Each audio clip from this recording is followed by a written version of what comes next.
Minister Nanaia Mahuta to outline our next steps in response to Russia's invasion of Ukraine.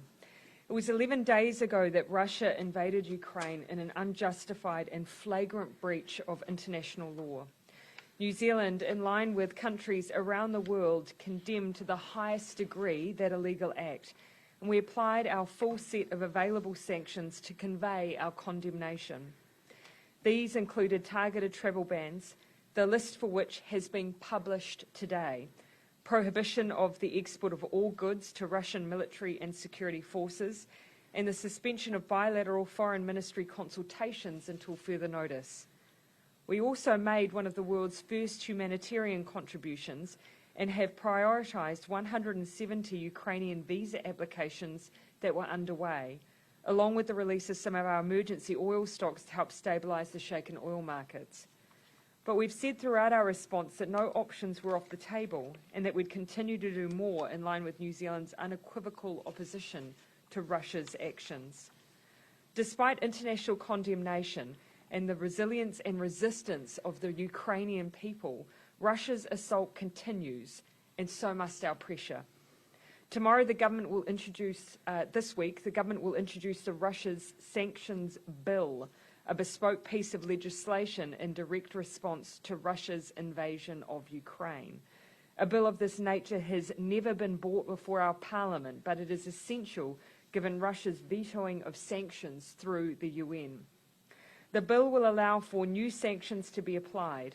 Those sanctions can be imposed on people, companies, services and assets related to those in Russia who are responsible for or associated with the invasion. It will target those of economic or strategic relevance to Russia, including oligarchs. A public sanctions register will be set up to list every individual, entity, asset or service that is sanctioned. The sanctions will freeze assets located in New Zealand. It will also prevent those who are sanctioned from moving assets to New Zealand or using our financial system as a backdoor to get around sanctions increasingly imposed by other countries. Sanctions can apply to trade, financial institutions and territory, including stopping the likes of Russian super yachts, ships and aircraft from entering New Zealand waters or airspace. While the bill will be specific to the Russian invasion, it does importantly allow for sanctions to be imposed against other states which have been complicit with Russia's illegal actions, such as Belarus. I've allocated 7 ministers power to act. Myself, the Deputy Prime Minister, Minister of Foreign Affairs, our Minister for Trade and Export Growth, our Attorney General, the Minister responsible for the GCSB and NZSIS, and the Minister for Justice and Immigration. These ministers will be able to convene as soon as possible to sign off the first tranche of sanctions once the bill has passed, which will focus on aligning to the actions of our partners, such as expanding our travel ban list, immediate asset freezes and sanctions on Russian banks, with a second tranche to follow focused on a more forensic analysis of Russian investment in New Zealand with ties to the invasion to further extend this sanctions regime. This bill will be specific and targeted to those funding and supporting war. It will not be blanket sanctions on any Russian person or Russian operation in New Zealand. The government will also continue its work in seeking advice on a full autonomous regime. But in the meantime, this bill allows us to specifically target Russian actors and further condemn the unprovoked and unjustified acts by Russia. We will introduce the bill on Wednesday and hope to have it through all stages by the end of the day, with sanctions able to be imposed as quickly as possible, within a week thereafter. We have worked with all parties across Parliament on this, and we are hopeful we will have full support across the House. We would have hoped not to have had to take this step.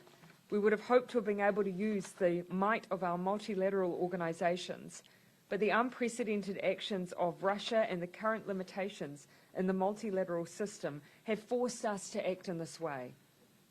I'll now hand, though, to Minister Mahuta to outline a few more details about the Russia sanctions bill.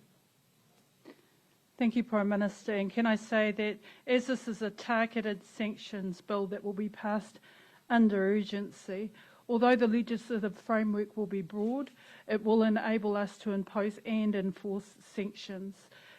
The other aspect of the approach that we're taking is that the sanctions that we will develop will be in line with international law.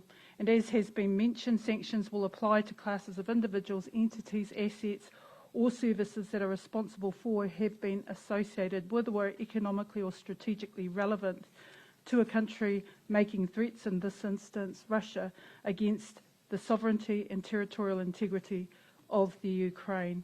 Can I also highlight that in terms of the specific regulations being worked through at pace, a public register will be published outlining the specific individuals, entities and assets targeted. This will ensure transparency regarding those impacted by the targeted sanctions regime. I just need to make clear that while the legislation is broad, it doesn't mean that someone who is Russian and wealthy will automatically be a target. We're not looking to target every individual or company simply for being Russian. We're looking to target people, services and entities responsible for or associated with Russia's aggression. We want to target those who are economically or strategically important to Russia, and we want to respond to those states or individuals who might help Russia in their aggression against Ukraine, like Belarus. It's also important, in addition, Prime Minister, to the points that you've made, is that the creation of this targeted sanctions bill will send a very clear signal that New Zealand will not be a safe haven for those wishing to move their investments here to New Zealand. And I'm happy to take questions alongside you. Thank you, Minister. We're now happy to take questions. Prime Minister, Prime Minister, can you give us an idea of how widespread the Russian investment influence is here in New Zealand? There's not a whole lot going on. What about private jets flying in and super yachts and perhaps ships as well? Two really important points. The amount of Russian investment currently in New Zealand is limited, up to $40 million, with no pending overseas investment applications that would be relevant to this sanctions regime currently. But it's not just about what is already invested here, but what might be invested here, what assets might be moved to New Zealand, making sure that we do not become the haven for those who are already being sanctioned overseas. We need to move preemptively to ensure that we stop that from occurring. Do you wish that you'd acted sooner implementing autonomous sanctions and perhaps not pushing it to the side? Oh, well, what I would say is we never pushed it to the side. What we looked at were what are the fastest levers that we have available to us. So we, at the same time, got advice on a bill like this that we are presenting today, whilst also looking at whether or not our existing overseas investment legislation could have been an alternative mechanism to try and stop the inflow of investment we might see into New Zealand in order to escape other sanctions regimes. In the end, it was determined that we would progress with the bill that you see before you today. The question over a wider autonomous sanctions regime, there has been a bill that's been sitting in Parliament since 2017. It is not as comprehensive as this. It would not allow us to target Russian oligarchs. It would not allow us to target airspace or those that might move into our maritime areas. It does not allow us to do some of the more extensive things that we have designed specifically for this invasion in Russia. How are you going to identify who is an oligarch and who should be sanctioned and who is simply a wealthy Russian in New Zealand? So the first tranche, that will move most quickly on, so after the bill's in place in that first week, are the more straightforward extension of travel bans, because this bill allows us to go further than we've already gone. Restrictions on banks, any relevant asset freezes to stop the movement of assets from those that have already been sanctioned. So that's where we can draw on the international evidence and intelligence that already exists. The second tranche, the next longer piece that will take a little longer, is our own investigations to try and identify anyone further that should be added to those lists. So that's a process that the Ministry of Foreign Affairs and Trade goes through and could take a little bit longer. Minister, do you want to speak to that process? I think in terms of the identification, which is a very good question, the legislation provides a framework for information sharing and intelligence gathering, which hasn't been available previously, which will be used in these specific conditions to be able to identify Russian oligarchs, family members, those who are covered by the definition of classes of persons. This very much is the first tranche of sanctions, is it not? We can expect to see more to come in the future. So this bill sets up a framework. Within that framework now, we have the ability then to start rolling out a series of sanctions. The first tranche are those where some of that work and intelligence gathering has already been done. The second tranche will take a little bit longer as we go through additional information. But the point is, it always gives us the ability to extend to individuals, new asset classes, where we identify we need to extend our targeted sanctions. So it's a framework that we can then work from. And it still won't be until next week that we actually see any of these sanctions. Are you moving fast enough on this? Yes. Many of our allies have already implemented all these sanctions last week. We are very much in line with what our international partners have done in many areas. The travel bans, the export sanctions, stopping, for instance, any dual-use technology that might be used to support the military or the military regime or the invasion. So we already moved on them very quickly. In addition, we were one of the first countries to move on humanitarian assistance. Now we're changing our laws. And even though we are not a country that, like many other countries, has a large amount of Russian investment within our borders, we want to make sure that that doesn't become the case. So this is still very timely for us. Minister, I appreciate that there's still more tranches to go in the future, but is there any current Russian oligarchs or nationals living within New Zealand that would likely be targeted by the sanctions that you've outlined today? We want to allow the team of officials to go through the process and identify whether or not that's the case. So we're not going to rule that in or out at this point in time. In order for the integrity of the legislative framework to take its course, it is going to be very important that the regulation setting mechanisms and the thresholds therein to identify who is covered by the legislation can occur.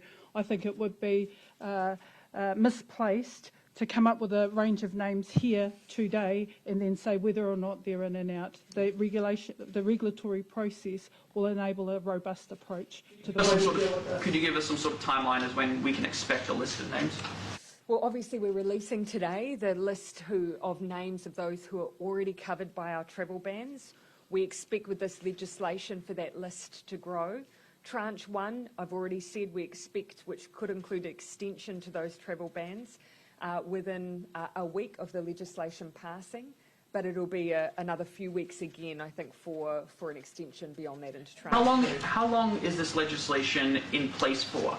I mean, what happens if Russia evacuates and takes its troops out of Ukraine? Does it all stop? Well, we hope that is the case. We hope that over the next period of time that Russia will not only de-escalate but stop its aggression that is incurring on the Ukraine. But the period of time for which the regulations are effective will be a 3-year period, and they can, within that period of time, be renewed.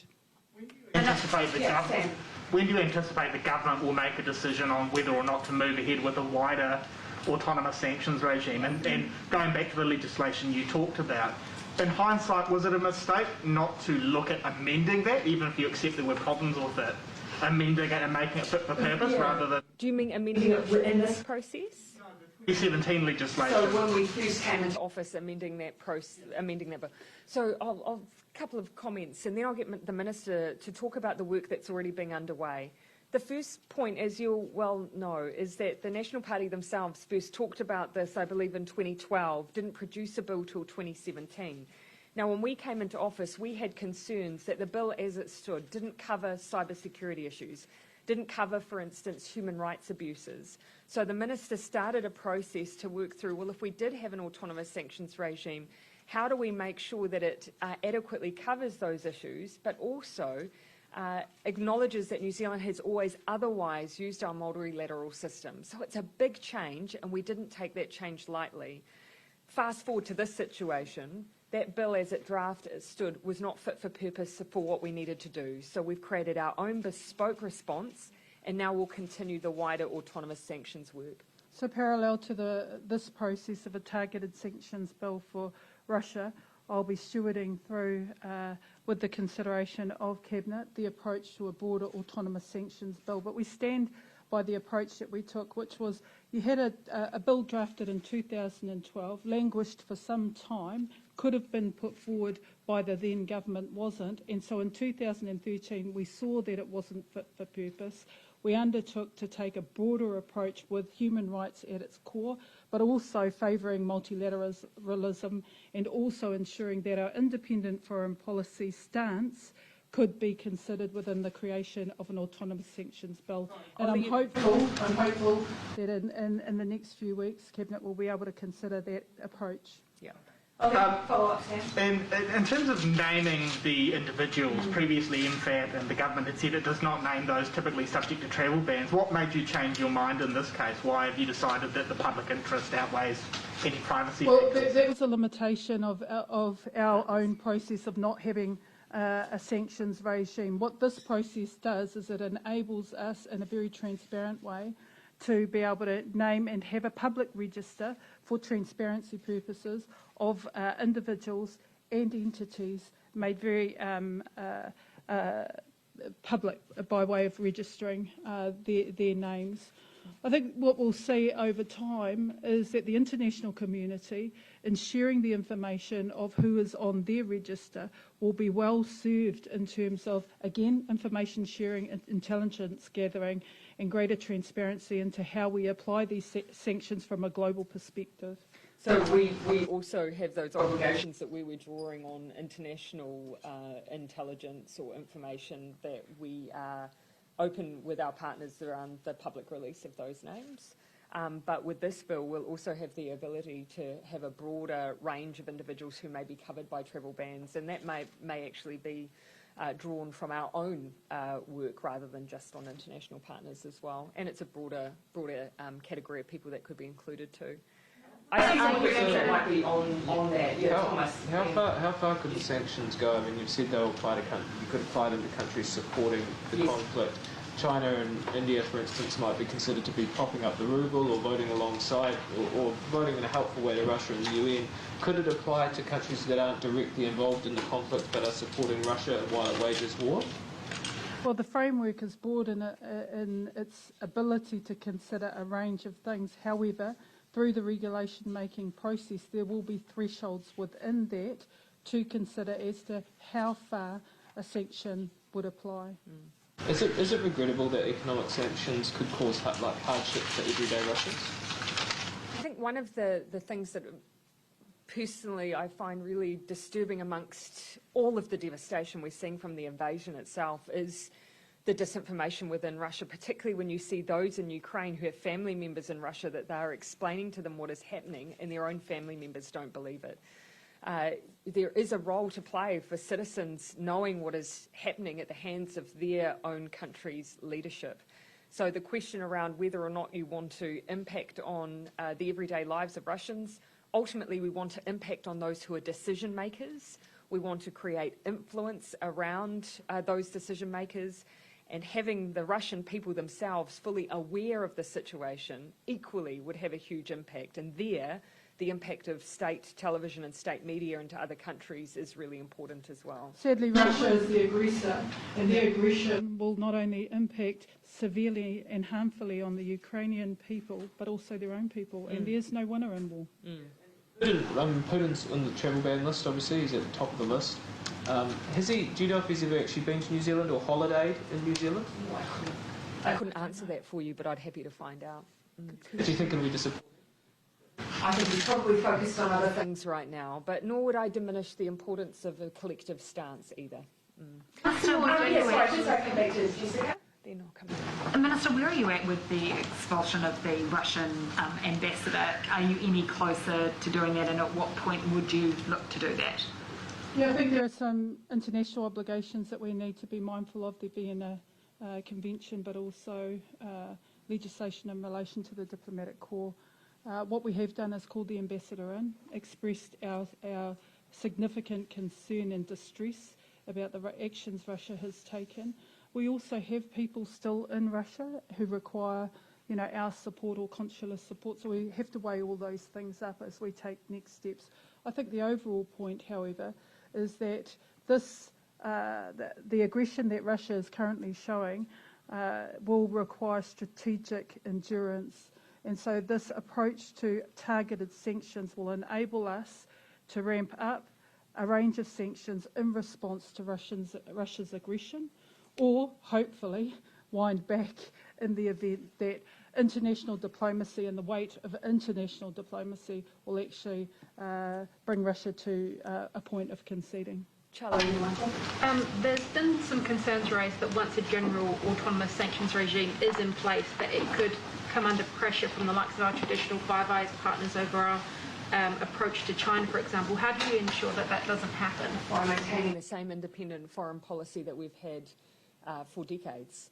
But we do want to give consideration to how we can embed within that any future regime both that independence, but also draw, as we have in the past, from a multilateral approach. And that's why, whilst we've had the autonomous sanctions regime issue sitting before us, we've also been engaged in reform of the United Nations.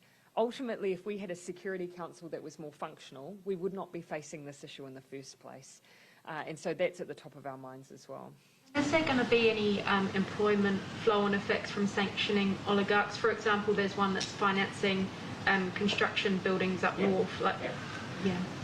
And look, it is possible, of course, and here I would just separate out, not speaking to any individual at this point in time. We do need to make sure that the legislation is in place and that the Ministry of Foreign Affairs and Trade go through the process that they are required to before establishing any sanctions on individuals, entities or assets. There is the ability, however, to be very specific in the targeting of particular assets or investment. And so even if you had an individual in scope, you could be targeted within that.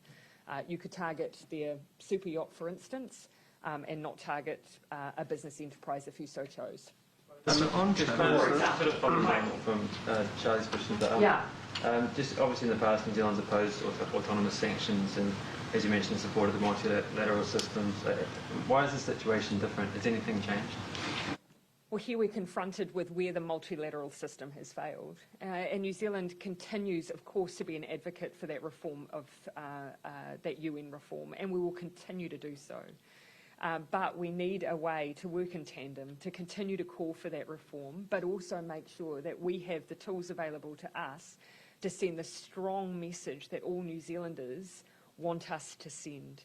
Now, that doesn't mean that we aren't able to construct going forward an autonomous sanctions regime that sits well with our foreign policy approach, and that's what the Minister had already started, but had not yet completed. We want to go through that proper process before we just shape our entire response around one conflict.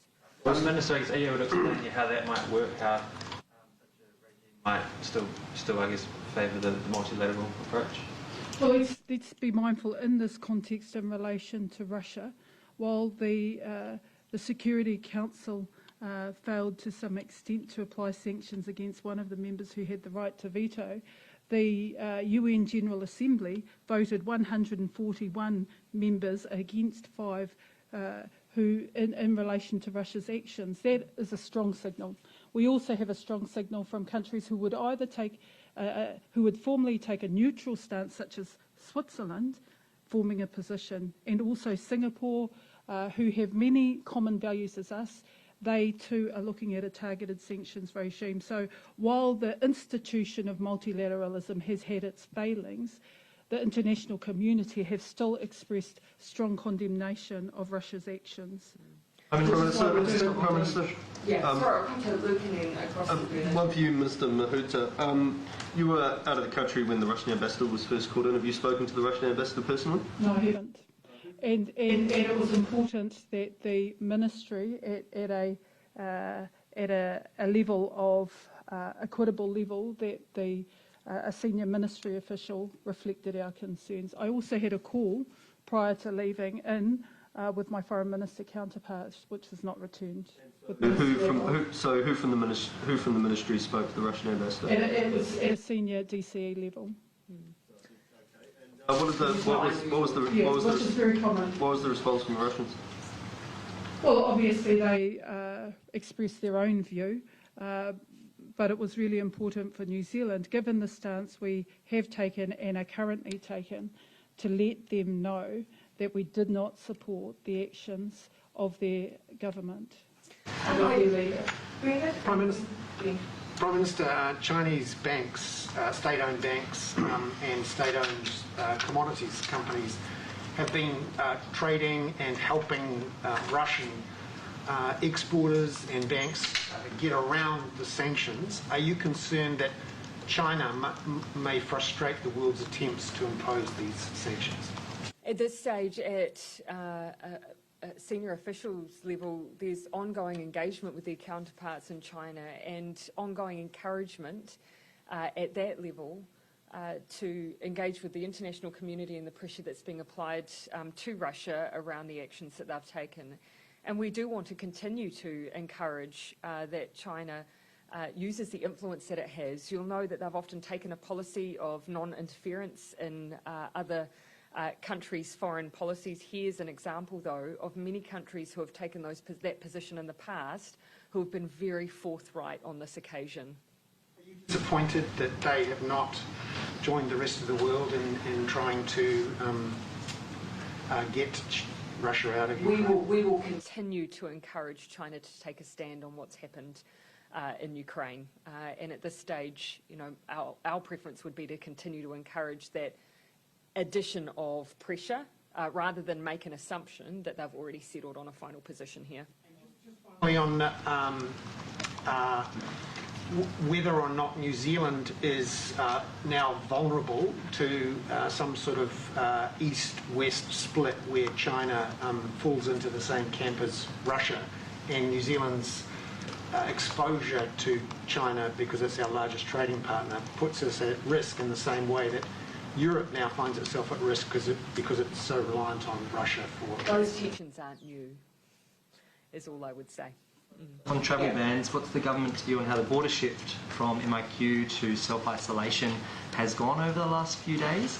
And is there an update to the timetable on when you might allow more than just Kiwis to come into the country? Not at this stage, but that is something that we want to make sure that we work through in a timely way. So I hope soon that we'll be making those decisions. On the change at our borders, I want to acknowledge our border staff. I visited Auckland Airport a couple of weeks ago now, and you know, you can't imagine what it's like to work at an airport where for the past 2 years it has been, you know, it's been empty. It's not been the vibrant, exciting place that so many are used to working in. And so their excitement about the return of travellers was really clear. I spoke with the head of our border agency today, and she was very positive about the new transition. There'll always be things we can iron out, but overall, and I've had a couple of mystery shoppers share with me, overall a good experience. To ask, is there any suggestion that, back on Ukraine, is there any suggestion that Russian money is flowing through New Zealand's financial system at the moment, or is it hypothetical? Hypothetical, I would say, at this stage. We've seen no such reporting, but that doesn't mean we shouldn't be prepared. Of course, we do have mechanisms through the OIO to understand what may be coming in, and as I say, there's no pending applications there at that threshold. Yeah, Joe. Sorry, Greg. What's the latest advice that you've got, just generally in terms of modelling around peaking, whether Auckland's kind of, you know, that bit ahead, how long it might be sustained, etc., and how's that feeding into any decision making that's going on around whether that isolation period is going to end up being shortened? Yes. Yeah, so two things. I'd say that the decision around whether or not we shorten isolation periods is actually, I would say, broadly based on a number of factors that aren't just around caseload. What we're seeing in international evidence and so on is equally important, as well as the impact on different industries and our ability to keep those critical supply chains going. So as soon as we have any advice formally to ministers and decisions made, we'll speak to that. On where we are, currently one of the issues we have, of course, is since we've switched over to rapid antigen testing, we cannot guarantee that every test that's been taken that is positive is being reported. Now, we won't be alone in that issue, but it means using testing as a way to demonstrate where we are in the Omicron peak is difficult. So we are now tracking hospitalisations as our signal to whether or not we are at a peak and then coming down. There's a lag for that though. So the lag anywhere between 5 to 10 days between peak cases and when you would expect to see that flow through to your hospitalisations. That is what we're now keeping an eye on. They continue to rise in the northern region, but we do expect the northern region to peak first and then for others to follow. So we may have, but we won't know until we see the hospitalisations change.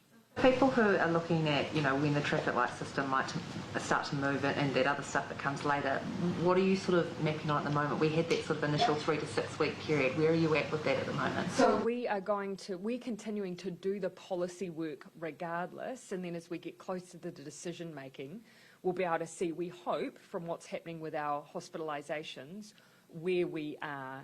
So as I say, we're not there yet. We're doing the policy work to be prepared regardless. Have you had any feedback? There seems to have been quite a bit of reporting over the weekend around, supermarkets are quite low on stock. People are obviously been affected by supply chains and things, businesses as well, local hospitality. What is the advice you're getting and how bad are things? Yeah. So I get a mixture. Of course, we don't have formal reporting across all industries and it's variable, but some of the feedback that we're getting is both supermarket chains aren't necessarily affected in the same way. And that's simply, I would say, a mixture of how they're using the critical worker exemption regime and also where they have a large number of store locations and whether those areas are more heavily impacted by COVID or not. One of the other factors is that a number of them don't have COVID, their workers don't have COVID themselves, but their children do. And they're, of course, required to isolate whilst they could leave. They don't have the ability for anyone else to care. And this will be the situation in a number of households where repeatedly I'm hearing that family have children with COVID and that they are all isolating as a result of that. And you can see that in the profile of the outbreak, and I know a number of you will have anecdotally heard that too. I'm also hearing, though, that perhaps in some quarters it may be easing a bit in Auckland, the absenteeism. But again, I don't want to get ahead of where we are. We need to just let it continue to watch, hear and track what we're seeing in our hospitals to know. Back to sanctions. Once sanctions have been imposed on any particular individual or asset or investment, what's the threshold for removing sanctions? Is it complete Russian withdrawal? Does it require a commitment from Russia around the territorial integrity of the Ukraine? What will you use to judge to say that you can withdraw sanctions? I think largely that will be guided by the international community because de-escalation and withdrawal of military forces are in and of themselves separate moves. So we will be informed by the international community by way of how to deal with the revoking or stepping back from sanctions.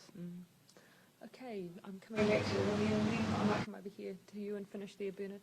I'm going to go back to what you're saying around looking at hospitalisations rather than testing. The Ministry of Health is concerned that people aren't reporting their RAT test results, and do we actually know what the caseload is at this point, or how wide the outbreak is, and does that actually matter if you're not looking at tests? Look, we do want people to report if they have a positive rapid antigen test, and there's a number of reasons why. We want to make sure that we're giving support to those who are isolating at home who may need it. Either be it healthcare support or, for instance, if they have welfare needs, if they are a low-income family, for instance, who needs support, that's a way that we can make sure we're in contact with them. But if people aren't reporting, of course, we can still use hospitalisations as a way to see what is happening overall with the outbreak. That will be a secondary signal to us as to whether or not we've peaked, even though there is a delay in hospitals tracking following cases.